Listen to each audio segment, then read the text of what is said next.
Majelis Ulama Indonesia keluarkan fatwa haram golput.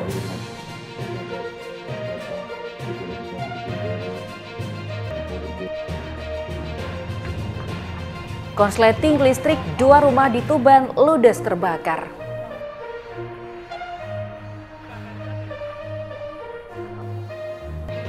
Assalamualaikum warahmatullahi wabarakatuh. Pemirsa JTV Bojonegoro, selain 2 informasi utama tadi, kami juga telah menyiapkan berbagai informasi penting dan menarik lainnya dari wilayah Bojonegoro dan sekitarnya. Bersama saya Osa Adnan, kita ikuti sketsa Bengawan selengkapnya.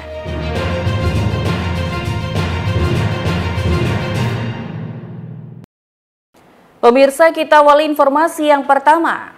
Majelis Ulama Indonesia berfatwa perilaku golput atau tak ikut mencoblos dalam pemilu 2024 adalah haram. Ketua MUI Bojonegoro Kiai Haji Alamul Huda Masyhur mengamini fatwa tersebut. Namun menurutnya golput tak mutlak haram, lebih ke tanggung jawab.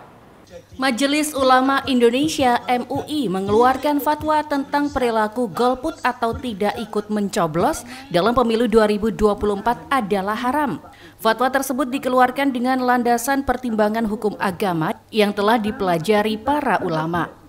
Ketua MUI Bojonegoro Kiai Haji Alamul Huda Masyhur mengamini fatwa tersebut usai mengikuti acara deklarasi pemilu damai dan bermartabat di kantor MUI setempat Selasa kemarin.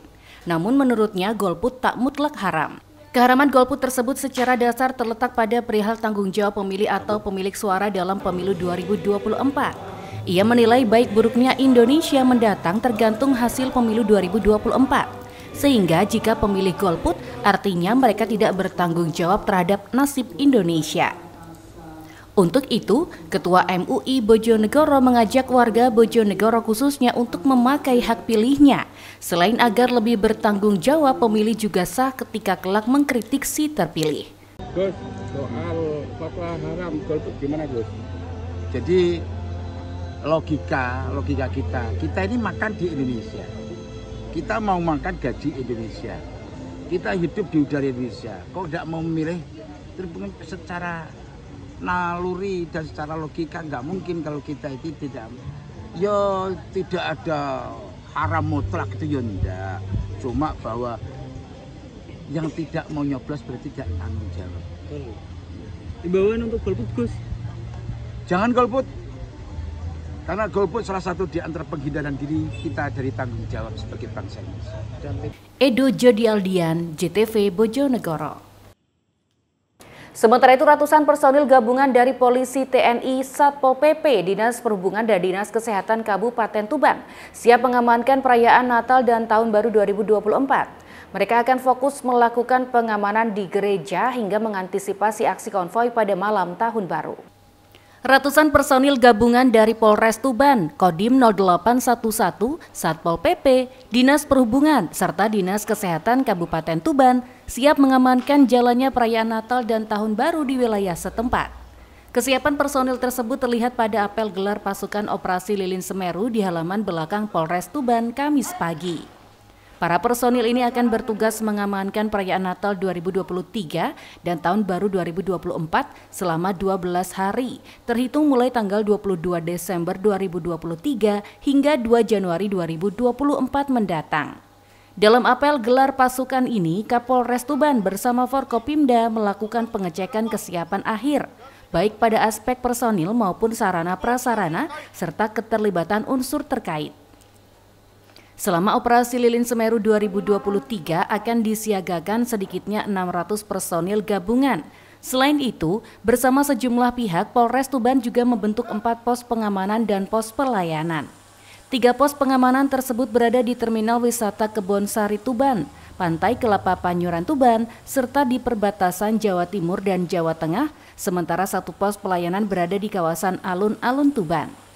Kapolres Tuban AKBP Suryono menjelaskan apel gelar pasukan tersebut sebagai bentuk kesiapan Polres Tuban dalam rangka pengamanan operasi Lilin Semeru 2023 yang dilaksanakan serentak secara terpusat. Prioritas utama operasi Lilin Semeru ini adalah pengamanan kegiatan-kegiatan di gereja saat perayaan ibadah Natal.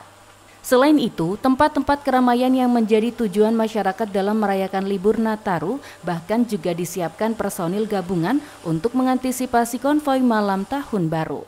Kita laksanakan dengan mengerahkan kekuatan kurang lebih 600 personil dengan melibatkan TNI, Polri, dan stakeholder terkait, dinas kesehatan, perhubungan, BNPB, kemudian Dinkes dan lain sebagainya. Dengan kita memasang 4 pos PAM dan 1 posyan. Sambil untuk ini alun-alun gambar itu sehingga agak asik gitu, agak gagas gitu. Kita sudah itu ada timnya pakai sepeda motor itu nantinya akan keliling-keliling mobiling untuk mencari kemungkinan anak yang trek-trekan konvoi. Biasanya kemarin sudah kita datakan mulai dari Palang, kemudian Merak-Urak dan juga Kerek. Itu kan sering terjadi konvoi dan trek-trekan. Kegiatan ini digelar untuk menjamin rasa aman dan nyaman dalam merayakan Natal dan Tahun Baru serta mewujudkan situasi yang kondusif. Ziki Muhammad, Husni Mubarak, JTV Tuban. Pemirsa, ratusan petugas gabungan dari Kepolisian, TNI, Dinas Perhubungan, Satpol PP disiapkan untuk mengamankan puluhan gereja dan arus mudik liburan Natal dan Tahun Baru di Ngawi. Petugas diminta untuk siaga segala bentuk aksi teror. Ratusan petugas gabungan yang terdiri dari Kepolisian, TNI, Satpol PP, Dinas Perhubungan, dan instansi terkait mengikuti apel Operasi Lilin Semeru pengamanan Natal dan Tahun Baru yang digelar di alun-alun Merdeka Ngawi. Kapolres Ngawi AKBP Argo Wiono yang sebagai inspektur upacara bersama Dandim 0805 mengecek langsung pasukannya yang dipersiapkan untuk pengamanan perayaan Nataru.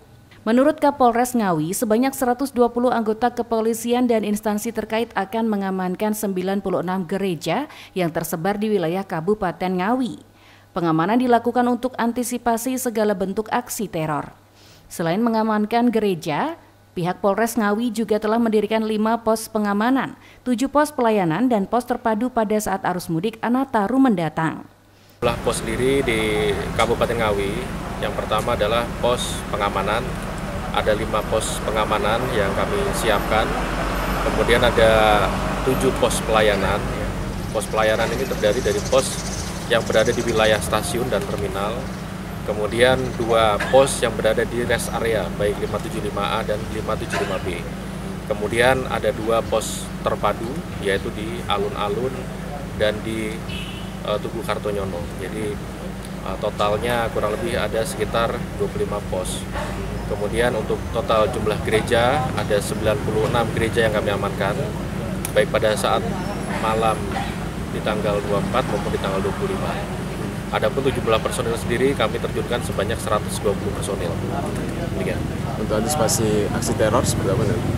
Ya, tentunya ini menjadi bagian penekanan dari pimpinan. Aksi terorisme ini mengingat saat ini situasi masih berkecamuk. Kapolres juga menghimbau terhadap petugas gereja untuk menambah lampu penerangan. Selain itu juga sterilisasi atau pemeriksaan terhadap jemaah yang nantinya melaksanakan misa Natal. Ito Wahyu, JTV Ngawi. Pemirsa, jangan kemana-mana karena sesaat lagi kami akan segera kembali dengan informasi mengenai korsleting listrik 2 rumah di Tuban ludes terbakar. Tetaplah bersama kami.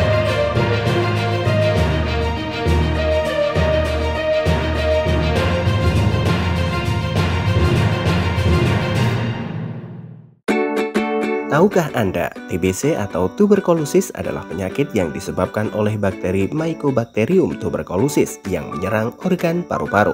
TBC tidak hanya dapat diderita oleh orang dewasa saja, namun juga anak-anak. Penyakit ini terutama menyerang paru, namun juga bisa mengenai organ lain seperti selaput otak, kelenjar getah bening, ginjal, usus, tulang, dan kulit. TBC ditularkan lewat udara dari pasien TBC ke orang yang ada di sekitarnya melalui percikan air ludah pasien saat batuk, bicara atau bersin tanpa menutup mulut dan hidung atau tanpa menggunakan masker. Orang tua diharapkan dapat waspada dan mengetahui berbagai gejala yang muncul apabila anak mengalami TBC. Secara umum, gejala TBC dapat tampak secara fisik seorang anak, seperti berat badan anak dengan gejala TBC paru turun atau tidak naik dalam 2 bulan terakhir, demam lama lebih dari 2 minggu dan atau berulang tanpa sebab, suhu umumnya tidak tinggi, batuk lama lebih dari 2 minggu yang makin lama makin parah yang tidak membaik dengan pemberian antibiotik, badan lemas, lesu sehingga tidak aktif bermain, munculnya benjolan di kelenjar daerah leher hang bawah, ketiak, dan selangkangan. Lalu bagaimana cara mendeteksi dan mengobati TBC? Obat TB umumnya mengandung jenis antituberkulosis, yaitu antibiotik yang khusus digunakan untuk mematikan infeksi bakteri TB. Pengobatannya sendiri terdiri dari 2 tahap, yaitu intensif dan lanjutan. Dokter akan menganjurkan pengidap TB untuk mengkonsumsi obat selama 6 hingga 12 bulan. Melakukan diagnosa TBC pada anak sedikit berbeda dengan orang dewasa. Pemeriksaan dahak pada dewasa biasanya dengan dahak. Namun bila pemeriksaan dahak pada anak biasanya agak sulit dan jika hasilnya negatif ada akses tuberkulin atau fototoraks. Pemeriksaan TB anak dilakukan penilaian dengan sistem pembobotan atau scrolling system, gejala, dan pemeriksaan penunjang. TBC anak bisa disembuhkan dengan pengobatan TBC yang tepat. Jika obat tidak diminum dengan disiplin dan sampai tuntas, maka dapat beresiko TBC resisten atau kebal obat. Ada beberapa upaya yang dapat dilakukan untuk mencegah penularan TBC pada anak, yaitu vaksin BCG pada bayi yang baru lahir, pemberian asupan gizi seimbang untuk menjaga imunitas anak, cari sumber penularan, adakah orang yang sakit TBC tinggal serumah atau yang kontak erat dengan anak. Orang yang sakit TBC ini harus mendapat pengobatan TBC yang adekuat dan tuntas. Pemberian terapi pencegahan TBC atau TPT kepada anak yang kontak serumah dengan pasien TBC aktif. Upayakan menjaga lingkungan rumah, tempat tinggal tetap bersih, tidak lembab, dan pastikan sinar matahari dapat masuk ke dalam ruangan. Tetap terapkan perilaku hidup bersih dan sehat. Bersegera membawa anak ke fasilitas pelayanan kesehatan terdekat apabila mengalami gejala TBC untuk mendapatkan diagnosa dan penanganan secara tepat oleh petugas kesehatan. Iklan layanan masyarakat ini disampaikan oleh Dinas Kesehatan Kabupaten Bojonegoro.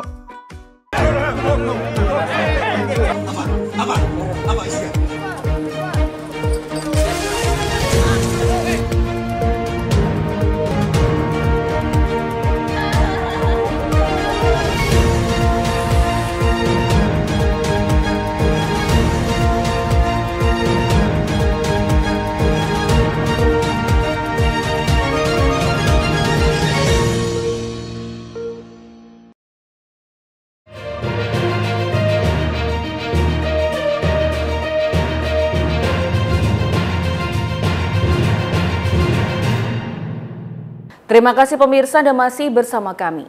2 rumah di Kabupaten Tuban ludes terbakar saat ditinggal pemiliknya pergi ke sawah. Kebakaran diduga disebabkan korsleting listrik. 3 unit mobil pemadam kebakaran diterjunkan ke lokasi kejadian untuk mencegah kebakaran merembet ke rumah lainnya. Kebakaran hebat melanda 2 rumah warga di Desa Pucangan, Kecamatan Palang, Kabupaten Tuban. Rumah yang terbakar masing-masing milik Bambang Pujianto dan Milastri, warga desa setempat. Dalam rekaman video amatir, warga yang mengetahui kejadian ini langsung berhamburan keluar rumah. Api pertama kali diketahui tetangga korban sepulang dari sawah, namun kondisi api sudah membesar dan melahap isi serta atap rumah. Sejumlah warga berusaha memadamkan api menggunakan peralatan seadanya, namun api masih terus berkobar melalap habis material bangunan beserta perabot yang tersimpan di dalamnya. 3 unit mobil pemadam kebakaran Pemkab Tuban diterjunkan ke lokasi kejadian.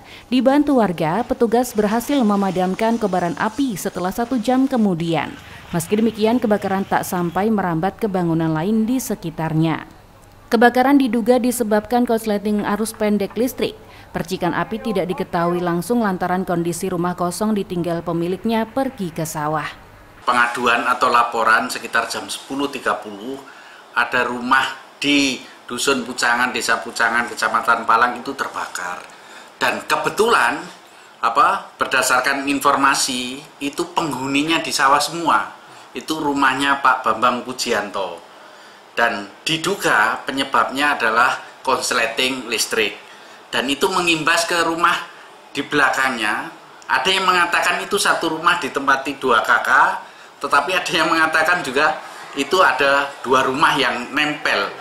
Yang di belakangnya itu miliknya Bu Milastri, ibunya Pak Bambang Pujianto. Tak ada korban jiwa, namun kerugian ditaksir mencapai ratusan juta rupiah.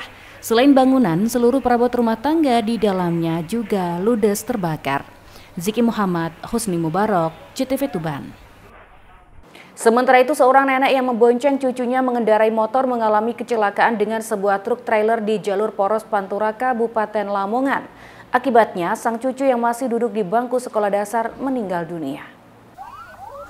Kecelakaan maut terjadi di jalur Poros Pantura Lamongan, Tuban, tepatnya di Desa Kebonsari, Kecamatan Sukodadi, Kabupaten Lamongan, Senin malam.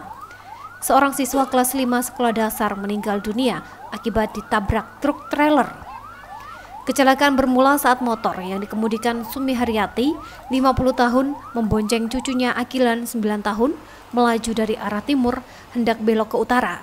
Diduga korban tidak mengawasi kendaraan di belakangnya. Di saat bersamaan melaju truk Nopol B9567 FEH yang dikemudikan Eris, 46 tahun, warga Kampung Buaran, Kecamatan Kacung Timur, Jakarta Timur. Karena jarak terlalu dekat, kecelakaan tak terhindarkan. Truk menabrak motor yang membuat nenek dan cucu tersebut terpelanting. Naas sang cucu meninggal dunia di lokasi kejadian akibat mengalami luka parah. Sementara sang nenek mengalami luka-luka. Usai menabrak motor, truk trailer sempat melarikan diri, namun berhasil dikejar dan diamankan warga di Desa Karangtinggil, Kecamatan Pucuk, Lamongan. Untuk kronologis awal, ini keterangan dari saksi yang ada di TKP dan beberapa warga. Sepeda motor berjalan dari arah timur ke barat, sampainya di TKP tidak putar balik ke arah timur. Bersamaan itu di belakangnya berjalan truk sehingga terjadi kecelakaan. Untuk korban, satu meninggal dunia dan satu luka-luka. Dan itu katanya nenek sama cucunya ya, Dan? Untuk sementara keterangan warga, nenek sama cucunya berboncengan. Sementara itu, petugas dibantu warga langsung mengevakuasi jenazah korban ke Rumah Sakit Muhammadiyah Lamongan. Sedangkan truk trailer yang menabrak korban diamankan di Polsek Pucuk, Lamongan. Zulkifli Zakaria, CTV, Lamongan. Pemirsa, stok beras jelang Natal dan Tahun Baru 2024 di Kabupaten Bojonegoro dipastikan aman dan mencukupi hingga awal tahun 2024 mendatang.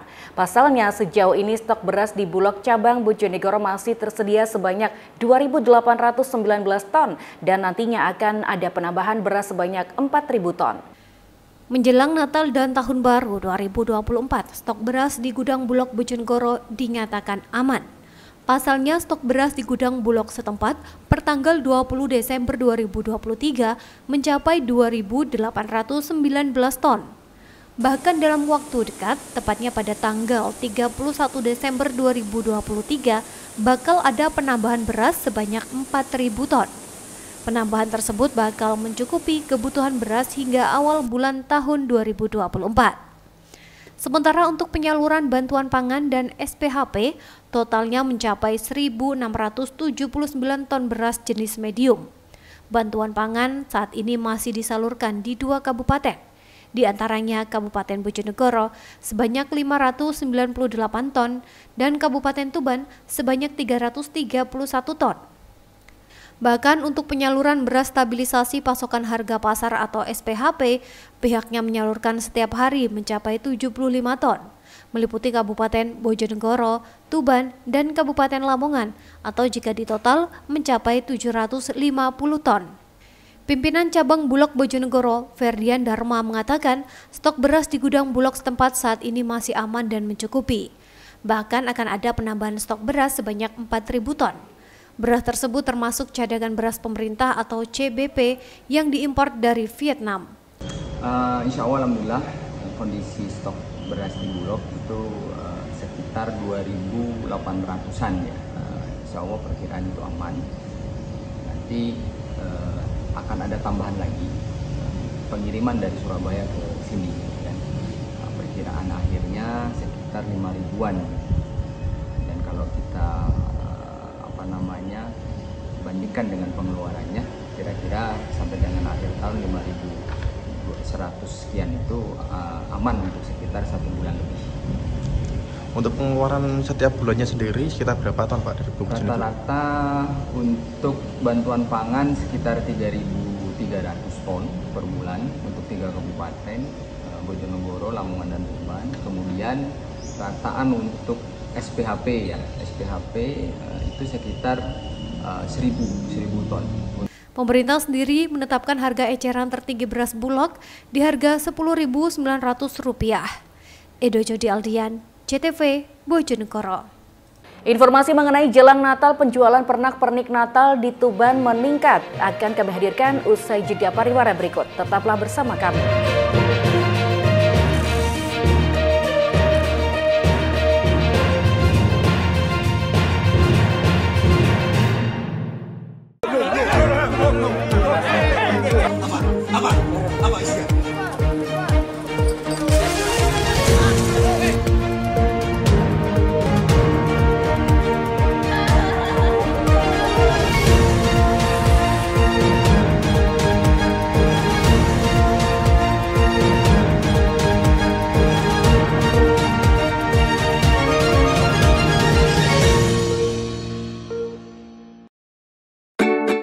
Tahukah Anda, TBC atau tuberkulosis adalah penyakit yang disebabkan oleh bakteri Mycobacterium tuberculosis yang menyerang organ paru-paru.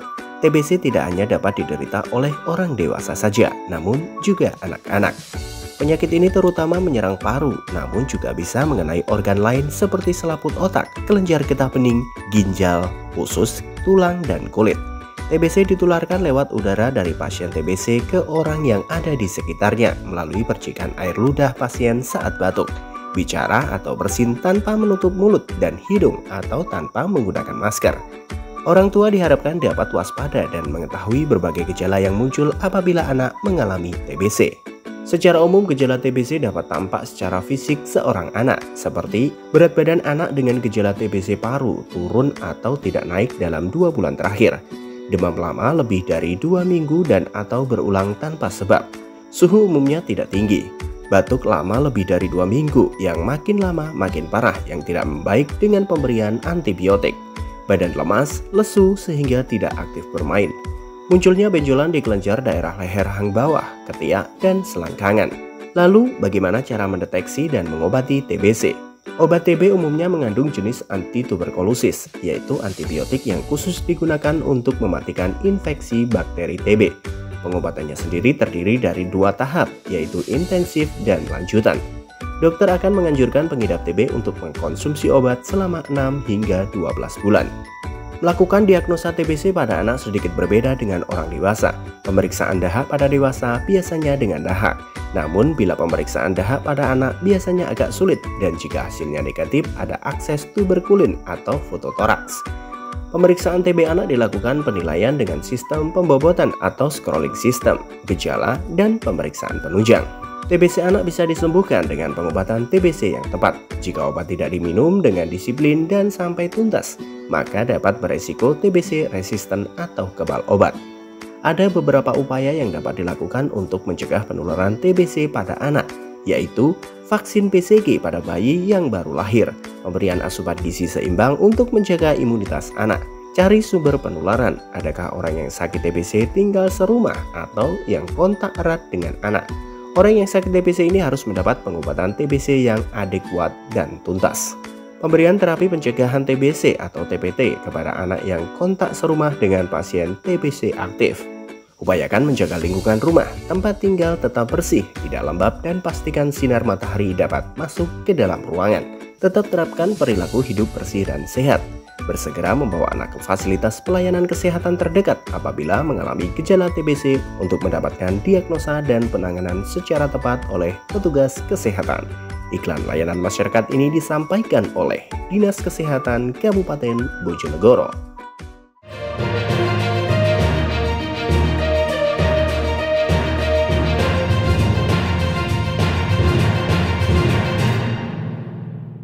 Pemirsa, terima kasih Anda masih bersama kami.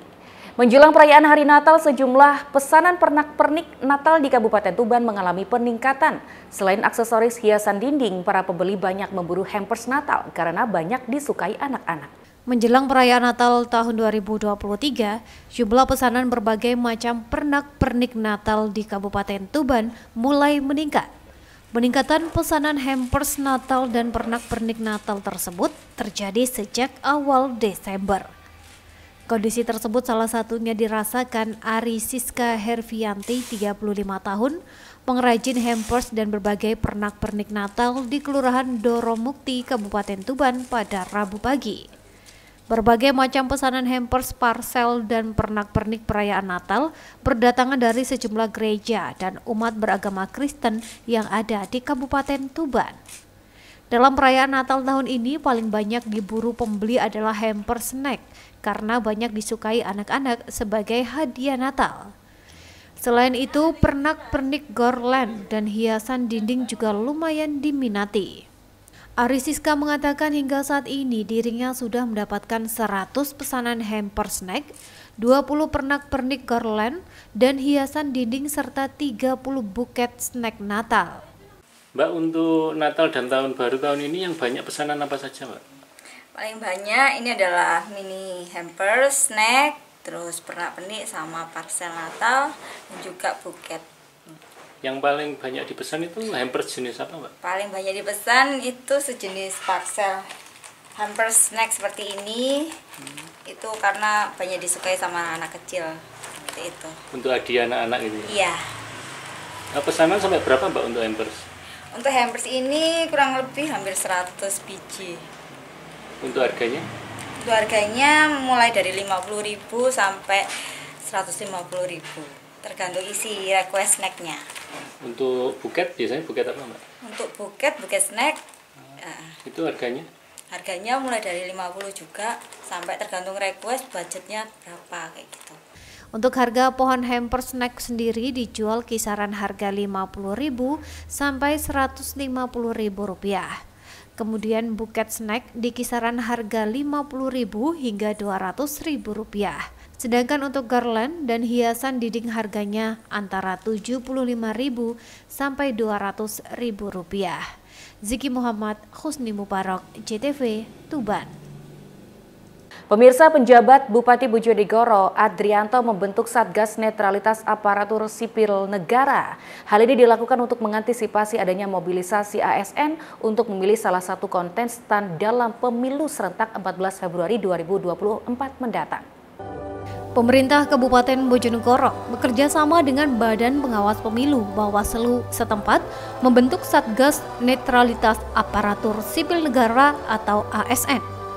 Pembentukan Satgas tersebut dilakukan dalam deklarasi sekaligus pembacaan ikrar dan tanda tangan untuk netral dalam pemilu 2024 oleh ratusan kepala desa dan ASN di Pendopo Malowopati, Bojonegoro. Kegiatan ini dilakukan untuk mengantisipasi adanya mobilisasi ASN untuk memilih salah satu kontestan dalam pemilu serentak 14 Februari 2024 mendatang.